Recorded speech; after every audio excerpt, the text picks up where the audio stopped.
Hello students, good morning all of you. How are you? बच्चों, आप सभी अपने प्रेजेंट क्लासरूम ऐप पर सेंड करेंगे अपने नेम के साथ। और देखिए, आप सभी व्याकरण पुस्तक की बुक्स निकालिए, पेज नंबर 8 ओपन कीजिए।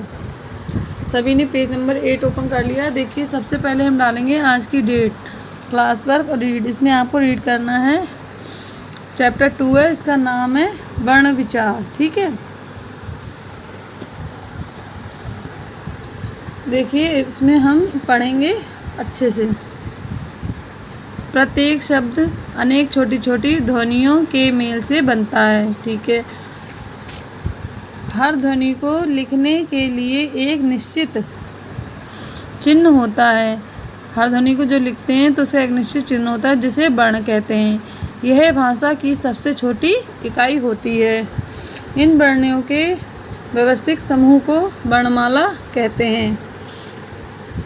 जैसे कि हिंदी की वर्णमाला, इसमें स्वर हैं और नीचे व्यंजन है। ठीक है, आ ई उ ऋ ए ओ औ। तो ये हमारे 11 क्या हो गए? स्वर। 1 2 3 4 5 6 7 8 9 10 11 हमारे स्वर हो गए हैं। ठीक है, अब नीचे देखिए व्यंजन, क ख ग घ ण, तो ये का वर्ग के हो गए हैं। ठीक है, च छ ज झ व, ट ठ ड ढ ण, त थ द ध न, प फ भ भ म, य र ल व, श श स ह। तो ये हमारे कितने हैं? ये 1 2 3 4 5 6 7 8 9 10 11 12 13 14 15 16 17 18 19 20 21 22 23 24 25 26 27 28 29 30 31 32 33। तो व्यंजन हमारे हो गए 33। ठीक है, अब ये देखिए, का वाला जो है ये का वर्ण का है, का वर्ग का। चाछा है ये चा वर्ग का है। टाठा है ये टा वर्ग का है। ताथा ये ता वर्ग का। ये पाफा पा वर्ग का। इसमें कितने वर्ण होते हैं? ये वर्ग होते हैं 5। का वर्ग, चा वर्ग, टा वर्ग, ता वर्ग और पा वर्ग। ठीक है, कुछ अन्य वर्ण अंग, चंद्रबिंदी वाला और आहा, ये अनुसार होते हैं। ये अनुनासिक होते हैं, जिसमें चंद्रबिंदी लगती है वो हम नाक से बोलते हैं, फिर अनुनासिक बोलते हैं। ये विसर्ग वाले होते हैं, इनको हम अयोगवाह कहते हैं। देखिए लिखा है 33 वर्ण। ड या ण न म, ये हमारे पंच वर्ण होते हैं, पंचम वर्ण। ठीक है, विशेष हिंदी में प्रयोग किए जाने वाले अंग्रेजी के कुछ शब्दों में केवल चंद्रध्वनि, ठीक है, चंद्रध्वनि का प्रयोग किया जाता है, जैसे doctor, office, call, ball, doll आदि। ठीक है, तो इसमें चंद्र ध्वनि का प्रयोग हुआ है ऊपर, आप देख रहे हैं। अब देखिए नीचे आते हैं स्वर पे। स्वर क्या होते हैं? इन वर्णों को बोलने के लिए अन्य ध्वनियों की सहायता नहीं लेनी पड़ती। जब हम स्वर बोलते हैं तो स्वर में हमें किसी भी ध्वनि की सहायता नहीं लेना होता है। इनके उच्चारण में हवा हमारे मुख से बिना किसी रुकावट के निकलती है। हमारे मुख से जब हम ये स्वर बोलते हैं तो हमारे मुख से हवा निकलती है किसी भी बिना रुकावट के। इनकी संख्या 11 है। हिंदी में स्वर का प्रयोग 2 प्रकार से होता है, स्वतंत्र रूप से और व्यंजनों के साथ मिलाकर। जैसे स्वतंत्र में देखिए आ प्लस ई प्लस ए बराबर आइए, तो इसमें देखिए आ प्लस ओ बराबर आओ। और व्यंजन के साथ कैसे होता है? रा प्लस आ बराबर रा, पा प्लस ओ बराबर पौ। तो ये व्यंजन हो गए हमारे, ऊपर स्वर के हो गए। ठीक है, स्वतंत्र रूप से। नेक्स्ट पेज पे आ जाइए। नेक्स्ट पेज पे देखिए बच्चों, आपने देखा कि जब स्वरों का प्रयोग व्यंजनों के साथ मिलाकर किया जाता है तो वे अपने वास्तविक रूप में नहीं लिखे जाते हैं। ठीक है, जब हम इनको व्यंजन के साथ में मिलाकर प्रयोग करते हैं तो इनमें क्या नहीं लिखा जाता है?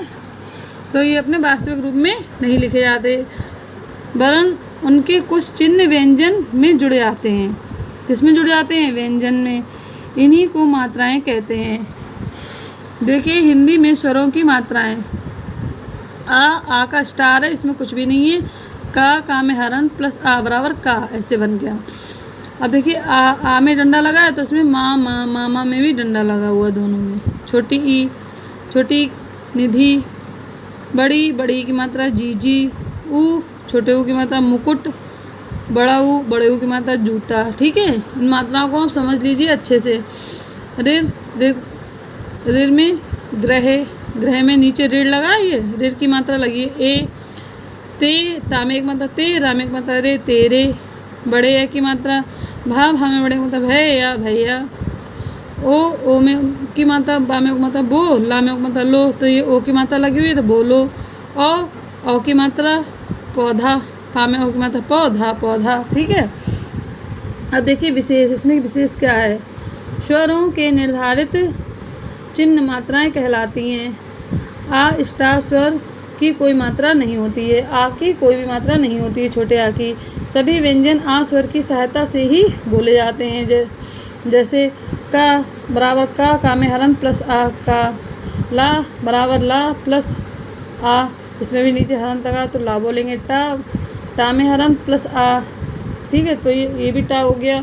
माँ बराबर माँ प्लस आ, सभी में देखिए आ लगा हुआ है, तो व्यंजन में आ का स्वर लगा होता है, उसकी सहायता लेनी पड़ती लगी होती है। ठीक है, यदि किसी व्यंजन में आ स्वर नहीं मिला होता है तो उसके नीचे एक तिरछी रेखा जैसे हलंत लगा देते हैं। जैसे हम क्या कहते हैं, हलंत कहते हैं। जैसे का में हलंत, चा में हलंत, रा में हलंत, मा में हलंत आदि। अब देखिए स्वर के भेद। स्वर के 3 भेद होते हैं, हर्ष स्वर, दीर्घ स्वर और प्लुप्त स्वर। ठीक है, हर्ष स्वर में क्या होता है, जिन स्वरों के उच्चारण में बहुत थोड़ा समय लगता है उन्हें हर्ष स्वर कहते हैं। हिंदी में 4 हर्ष स्वर होते हैं, जैसे आ ई उ ऋ। ठीक, आ ई उ ऋ। नंबर 2 दीर्घ स्वर, जिन स्वरों के उच्चारण में हर्ष स्वरों से लगभग 2 गुना, मतलब कि हर्ष स्वरों से लगभग 2 गुना समय लगता है, ज़्यादा समय लगता है, उन्हें दीर्घ स्वर कहते हैं। हिंदी में 7 दीर्घ स्वर होते हैं, जैसे कि आ, बड़ा आ, बड़ी ई, बड़ा ऊ, ए, बड़ी ए, ओ, औ। कितने हो गए, 1 2 3 4 5 6 7 हो गए, तो 7 दीर्घ स्वर होते हैं। नंबर 3 है प्लुप्त स्वर, जिन स्वरों के उच्चारण में हर्ष स्वर से 3 गुना समय लगता है, मतलब कि इसमें 2 गुना लगता था दीर्घ में और इसमें 3 गुना समय लगता है, उन्हें प्लुप्त स्वर कहते हैं। जैसे ओम, तो ओम हम जब बोलते हैं तो उसमें काफ़ी लंबा खींचते हैं ओम करके। ठीक है, तो ये हमारा प्लुप्त स्वर होता है। ओके, आप यहीं तक अच्छे से रीड करेंगे और समझेंगे। Okay, thanks.